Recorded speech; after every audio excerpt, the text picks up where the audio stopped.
시작. 예수께서 이르시되 아버지 저들을 사하여 주옵소서. 자기들이 하는 것을 알지 못함이니이다 하시더라. 그들이 그의 옷을 나눠 제비 뽑을세. 아멘. 우리가 지금 고난주간에 가상칠언의 말씀을 나누게 됩니다. 이 가상칠언은 예수님께서 십자가에서 하신 마지막 7마디, 이것을 가상칠언이라고 얘기하죠. 그래서 예수님께서 오전 9시 십자가에 달리시고, 그리고 오후 3시 6시간 동안 십자가에 계시는 가운데에 백성들의 고통과 멸시와 또 수모와 수치를 당하게 되십니다. 그때 주님께서 말씀하신 그 7가지 그 마디, 그것이 우리가 가상칠언인데, 특별히 요한복음 1장 29절을 보니까 요 세례요한이 예수님을 보고 얘기합니다. 세상 죄를 지고 가는 어린 양이다. 하나님의 어린 양이다.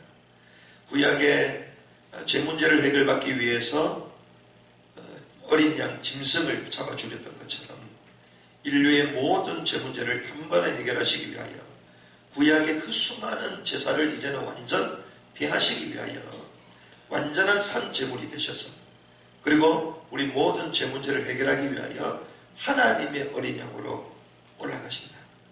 그것을 말하였던 그 세례요한의 그 말이 성취되는 그 순간이 이 십자가상에서 고난을 당하시고 죽으시는 그 6시간의 과정을 통하여 우리는 볼 수가 있습니다.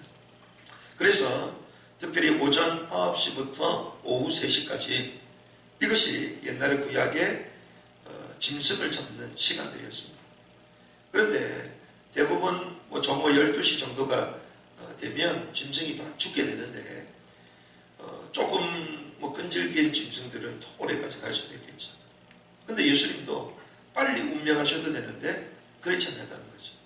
그 말은 우리의 모든 죄, 끝까지 마지막 남아있는 끝까지도 우리 죄 문제를 해결하기 위하여 마지막 고난까지 다 당하셨음을 우리는 알 수가 있습니다. 그래서 마지막 인간의 몸으로 계시면서 마지막으로 최고의 그 고통 순간에 하셨던 7가지 마디. 우리가 만약에 6시간만 살 수만 있다면 우리 남은 인생이 6시간을 했을 때에 어떤 말을 하겠습니까? 그래서 참 중요한 말을 하겠죠. 십자가를 지는 자의 삶과 사이가 가장 중요한 내용이 여기 가상칠언에 있다고 보시면 되겠습니다. 그래서 인간에게 찾아왔던 사망과 그리고 저주, 그리고 사단의 권세를 꺾는 메시지, 이 의미들이 여기 다 숨어 있는 것이죠. 그래서 우리가 이 아침에 이 말씀을 나누면서 자기 십자가를 지고 와야 된다. 자기를 부인하고 자기 십자가를 지는 것이 제자죠.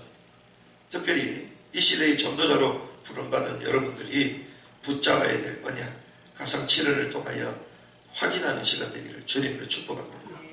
그 첫 번째 말씀이 아버지 저들을 사하여 주옵소서. 자기들이 하는 것을 알지 못합니다. 첫 번째 말씀을 이렇게 말씀하셨습니다. 아버지 저들을 사하여 주옵소서.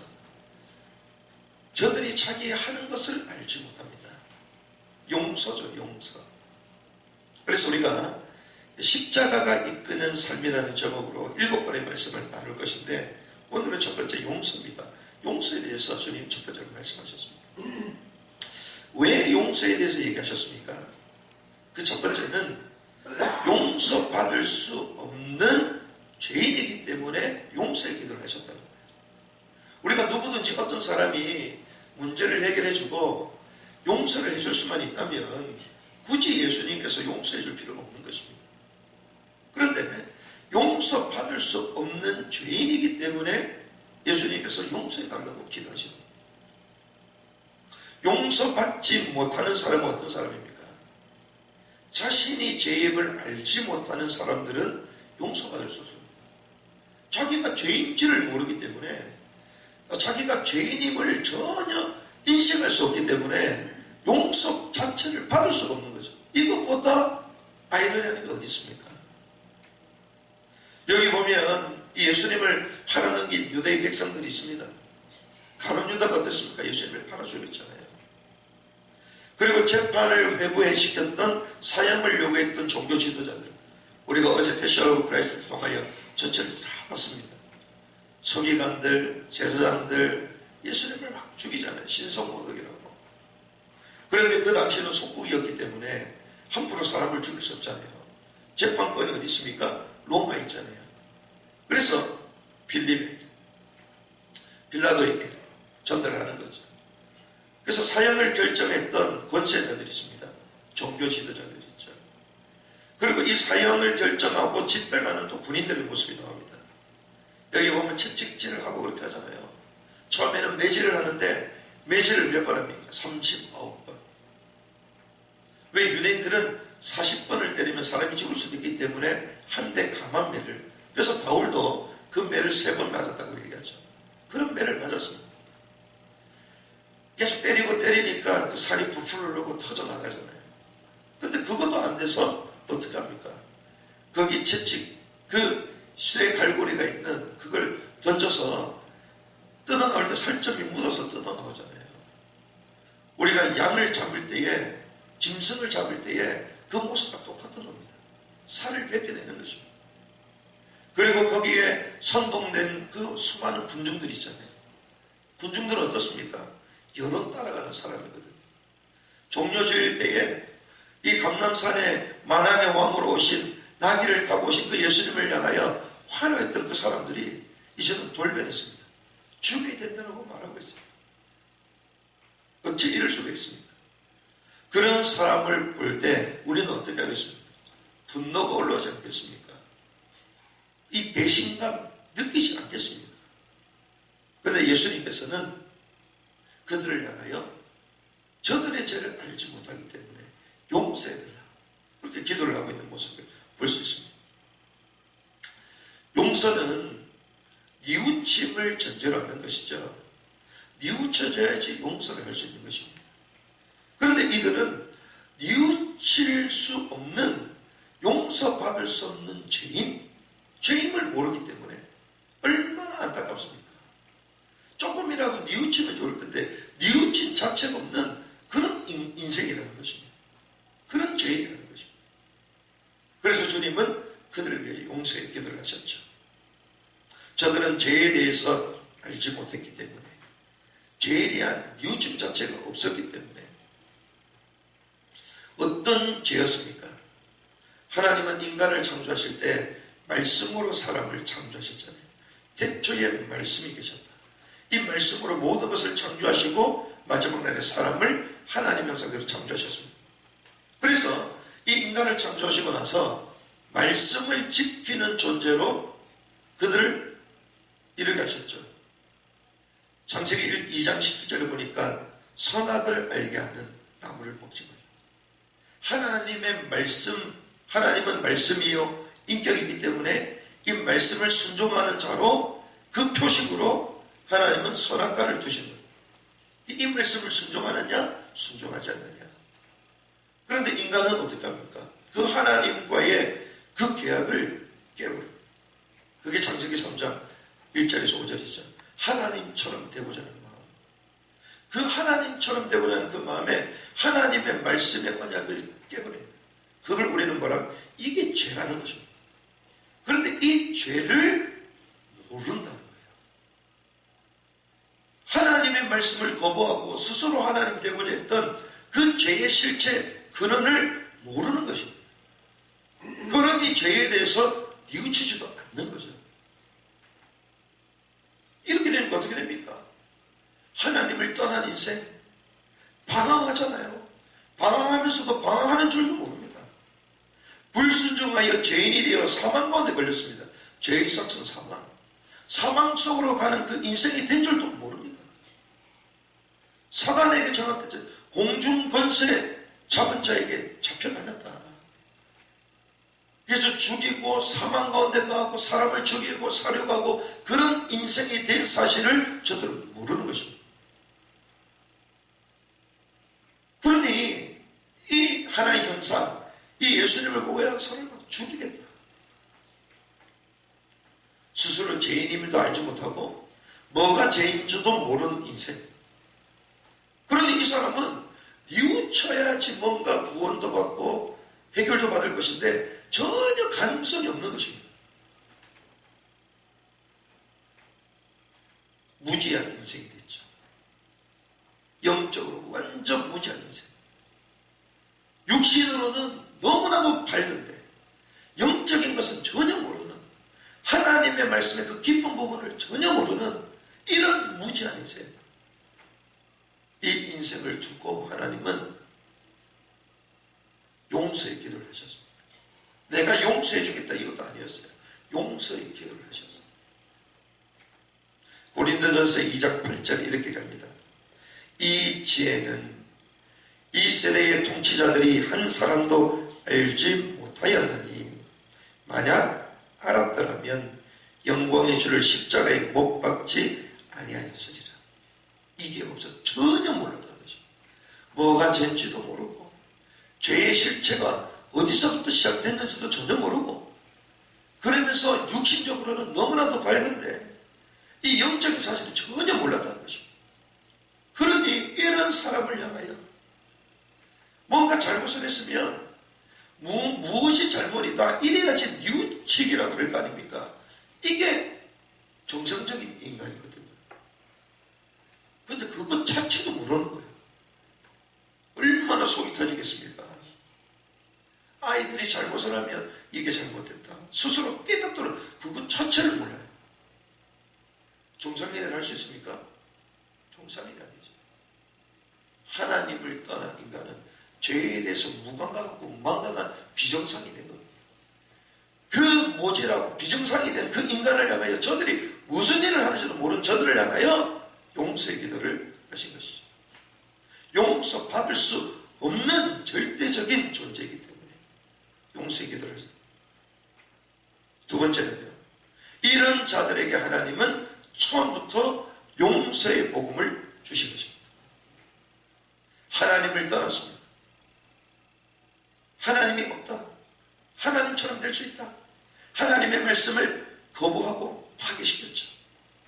이것을 먹는 날에는 정령 죽을 것이다. 디마토스, 하나님께 분리될 것이다.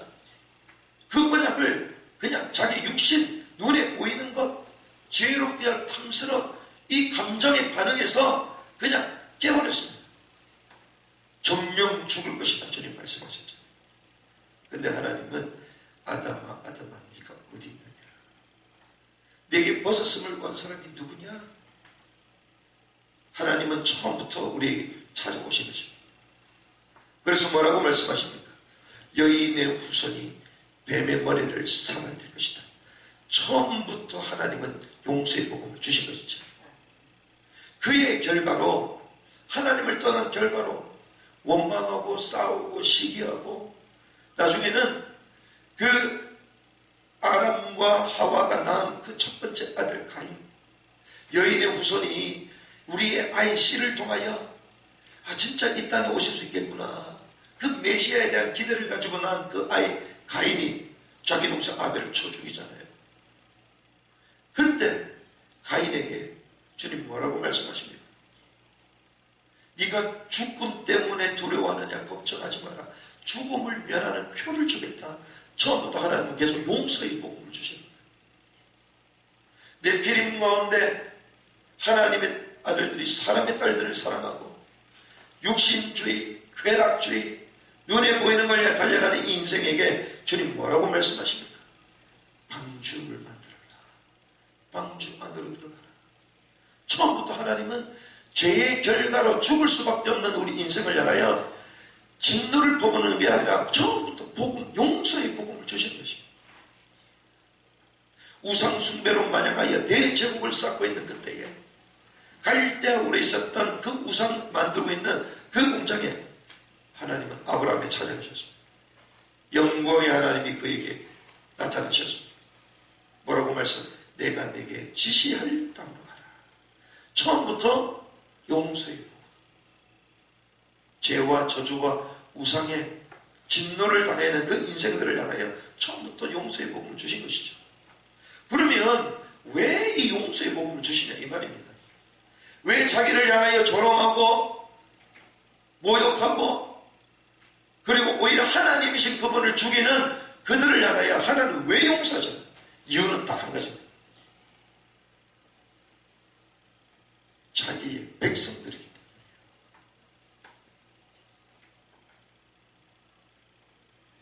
하나님이 세상을 이처럼 사랑하사 독생자를 주셨습니다. 왜 주셨죠? 자기 백성이기 때문에. 하나님의 형상대로 창조하신 자기 백성이기 때문에 하나님이 그들에게 처음부터 용서해주고 그렇게 자기를 모여거든요. 그래서 우리는 그러잖아요. 자식 이기는 부모 없다고. 그렇습니다. 자식 이기는 부모 없어요. 오늘 새벽에도 역시나 또 우리 막내가 일어났잖아요. 역시나. 그래가지고 우유달라고 알겠다고. 역시나. 제가 한 새벽 한 3시 정도 그렇게 눈을 딱 뜨고 있었는데 또 우는 겁니다. 그럼 또 누가 달려가요? 역시나 또 부모가 가야 돼. 우유 먹고 싶다. 그럼 또 역시나 불에 데펴가지고 따뜻하게 또 줘야 돼. 그럼 오줌을 하셨다. 역시나 또 오줌도 싸고 엉망이야. 홍수가 났어. 또 가려주고 하루에 뭐 3번씩 4번씩 자는데 자식 이길 수 있는 부모 있습니까? 하나님께서요 인간을 창조하실 때 자기의 형상대로 자신의 최고의 걸작, 여러분들 하나님의 최고 걸작품인 줄 믿습니다. 최고 걸작품. 그런데 이게 하나님을 떠나서 죄도 알지 못하고 이런 인생을 향하여 하나님은 자기 독생을 주죠. 그래서 마태복음 1장 21, 23절 뭐라고 합니까? 예수님께서 이 땅에 오셨는데 자기의 백성 저들의 죄를 구원하기 위하여 오셨다. 빌립보서 2장 5절에서 11절. 그는 곧 하나님의 본체시나 동등됨을 지하지 않으시고 이 땅에 오셨는데 요한복음 1장 14절에 보니까 말씀이 육신이 우리 가운데 가셨다. 왜? 자기 백성을 구원하시기 위하여 자기 백성의 몸으로 오신 것이죠. 그래서 어떤 사역을 하셨습니까? 용서의 사역을 하셨네요. 용서의 사역. 마태복음 6장 14절 15절 보니까 얘기합니다. 너희가 사람에 대해서 잘못하면 용서해라. 용서하지 않으면 나도 아버지께서 너희 잘못을 용서하지 않겠다. 용서하는 메시지. 마태복음 18장에 보니까요. 베드로가 물어봅니다. 예수님 용서를 몇 번 해야 됩니까?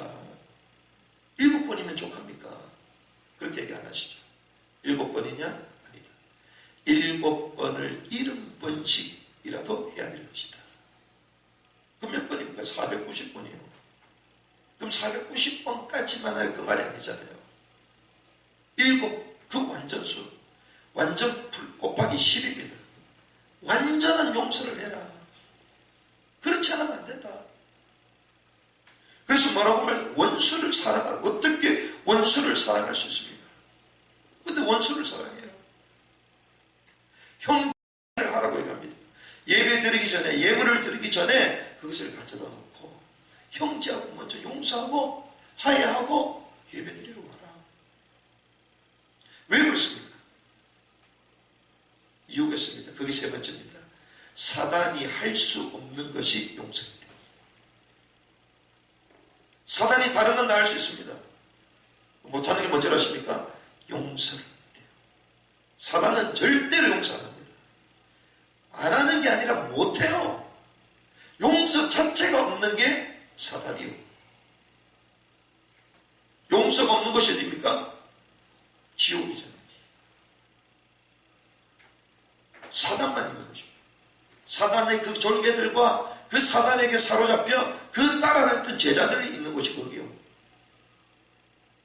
용서 없는 곳 어디입니까? 전쟁터입니다. 사륙과 싸움과 거기 누가 역사하죠? 사단이 역사하는 곳이요. 그래서 사단은요 언제든지 이간질하고 싸우고 분내게 만들고 다투게 만들고 경쟁하게 만들고 결국 어마어마한 대살인과 테러와 전쟁 속으로 몰고 가는 것입니다. 우리 가정과 개인이 어떻습니까? 우리 가문은 어떻습니까? 사단이요 난장판을 만드는 것입니다. 용서 없도록 만드는 것입니다. 우리 친구와의 관계는 어떻습니까? 용서하지 못하도록. 이웃과의 관계는 어떻습니까? 그 사소한 문제 때문에 끝없이 다투고 평생 동안 다투고 사회와 국가가 지금 어떻습니까? 용서가 없는 사회로 가고 있습니다. 그건 무슨 말이죠? 교회가 어떻습니까? 용서가 없는 교회로 가고 있습니다. 바르다고 진리, 윤리, 도덕 이걸 외치면서 용서만 빼버려요. 용서가 있어야 될 거 아닙니까? 용서만 없습니다. 진리, 공의 다 외칩니다. 용서만 없어요. 그러니 세상 사회가요, 교회를 향하여 개독교라고 말하는 것입니다. 용서가 없어요. 대혼란의 시대가 됐습니다. 그런데 사단은 이걸 어떻게 만듭니까? 고착화시키고 역사화시킵니다. 역사.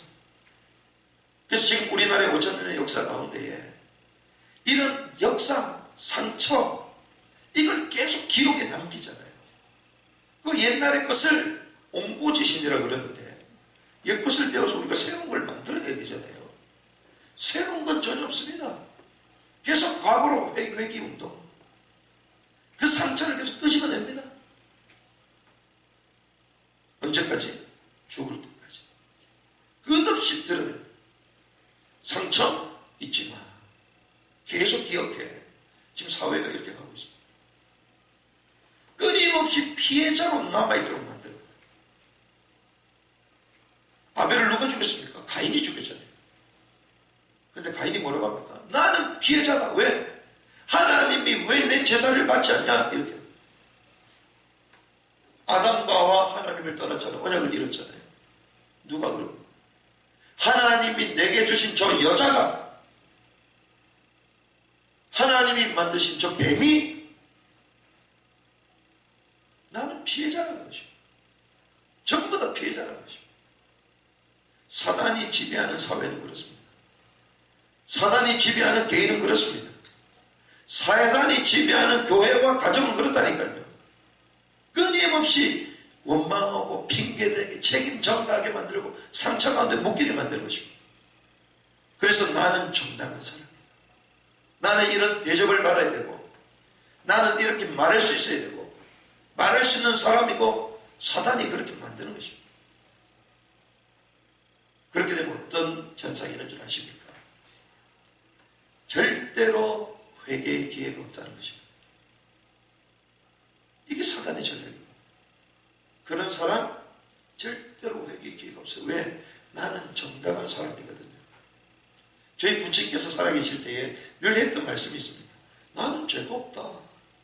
나는 죄가 없다.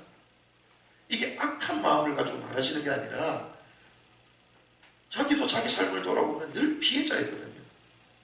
6.25 참전용사 그러면서 또 몸도 많이 다치고 그리고 예전에 공장에 또 사장으로 있을 때에 또 공장이나 집이나 이것도 밑에 있는 사람들 그냥 죽이다 하고 집도 몇 채씩 죽이다 하고 자기 또 지식을 갖고 있는 거 가지고 사람들 가르치기도 하고 그러니까 자기 삶을 돌아볼 때는 자기는 누구를 해코지하고 피해를 준 적이 없어요. 그러니까 나는 늘 죄가 없다 이렇게 말씀하십니다. 죄가 있든 없든 죄가 없다는 사람의 특징이 뭔지 아십니까? 회개의 기회가 없다는 것입니다. 회개의 기회가. 물론 하나님의 은혜로 이 영적 사실을 알고 예수님을 주인으로 인정하고 가셨지만 우리가요 늘 나는 피해자다 피해자다 피해자다. 사단이 하나님께 돌아갈 수 있는 길을 차단하고 있음을 우리는 영적으로 봐야 되는 것입니다. 그래서 영원한 지옥을 향해 가야 되는 것입니다. 그래서 우리가 오늘 이번 한 주간 동안 우리 가상칠환의 이 말씀을 나누면서 가상칠환에 대한 메시지가 한두 개 있습니까?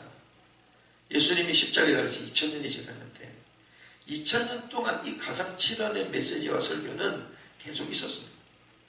여러분들 이리저리 찾아보시면 가장 좋은 설교들이 많아요.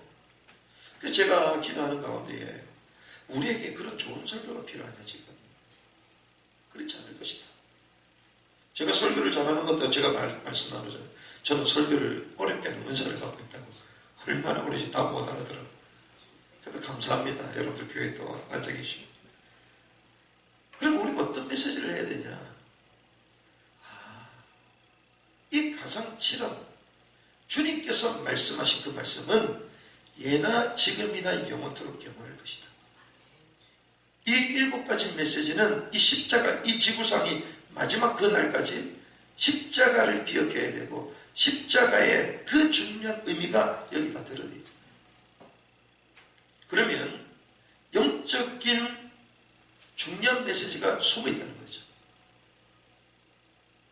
십자가에 죽으시면서 던졌던 그 마지막 메시지, 그 말들이 지금도 우리를 잡고 있는 죄와 어둠과 사망 묶임에서 우리를 벗어나게 하는 능력의 메시지가 숨어있는 있습니다. 그걸 찾아야 돼요. 그걸 알아야 돼요. 그럼 지금 현상을 보면 그렇구나. 용서 없는 시대구나. 서로 원망하고 정죄하고 용서 없는 시대구나. 우리 개인과 가정과 교회에 하나님의 큰 용서함이 있는 은혜가 있길 바랍니다. 용서하지 않는 모든 상처와 피어식이 떠나가길 바랍니다. 원망과 판단과 분냄이 떠나가길 바랍니다. 말씀을 정리하겠습니다. 우리가 용서에 대한 말씀을 나누는데 어떻게 해야지 우리가 용서할 수 있겠습니까? 그 첫 번째는 사람이 아닌 죄의 결과를 보라는 것이죠.